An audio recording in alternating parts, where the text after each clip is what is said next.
بسم الله الرحمن الرحيم. الرحمن علم القرآن خلق الإنسان علمه البيان الشمس والقمر بحسبان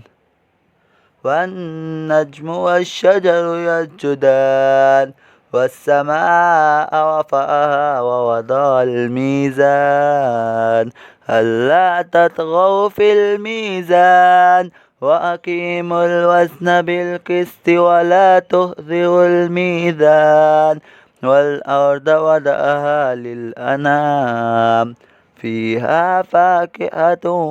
والنخل ذات الأكمام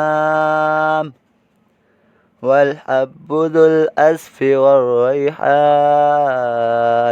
فبأي آلاء ربكما تكذبان خلق الإنسان من صلصال كالفخار وخلق الجن من مارج من نار فبأي آلاء ربكما تكذبان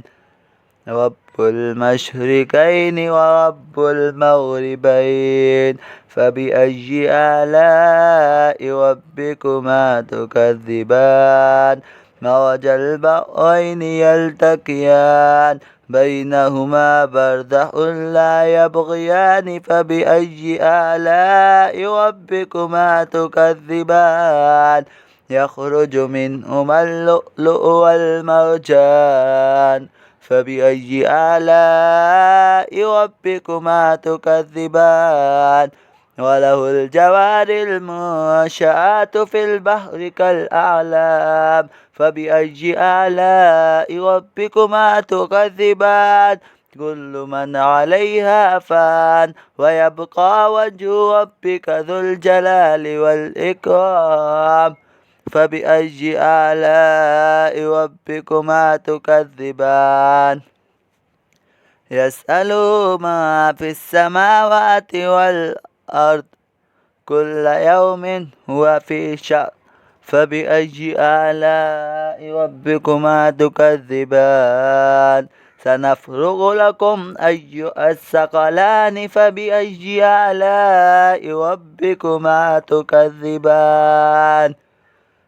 يا معشر الجن والإنس إن استطعتم أن تنفذوا من أقطار السماوات والأرض فانفذوا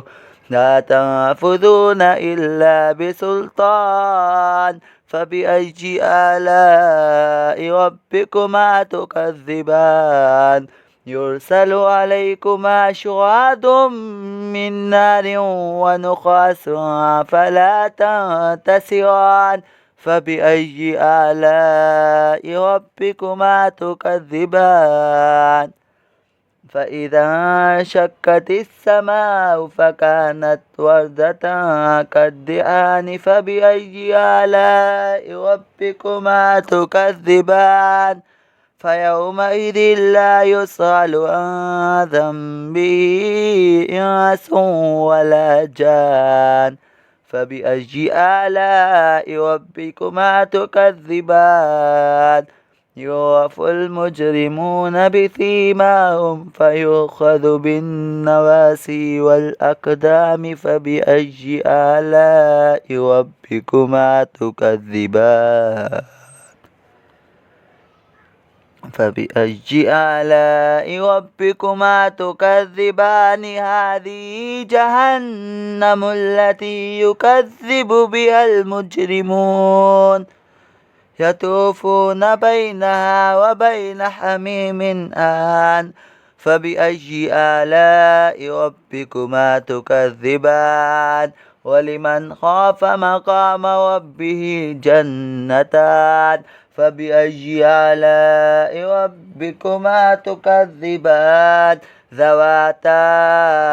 أفنان فبأي آلاء ربكما تكذبان فيهما عينان تجريان فبأي آلاء ربكما تكذبان فيهما من كل فاكهة زوجان فبأي آلاء ربكما تكذبان متكئين على فرش بطائنها من استبرق وجنى الجنتين دان فبأي آلاء ربكما تكذبان فيهن كاسرات الطرف لم يطمثهن إنس قبلهم ولا جان فبأي آلاء ربكما تكذبان كأنهن الياقوت والمرجان فبأي آلاء ربكما تكذبان هل جزاء الإحسان إلا الإحسان فبأي آلاء ربكما تكذبان ومن دونهما جنتان فبأي آلاء ربكما تكذبان مدهامتان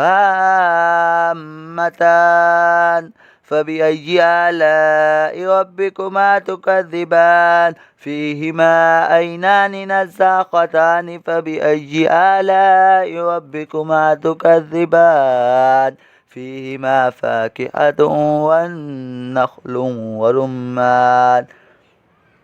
فبأي آلاء ربكما تكذبان فيهن خيرات حسان فبأي آلاء ربكما تكذبان حور مقصورات في الخيام فبأي آلاء ربكما تكذبان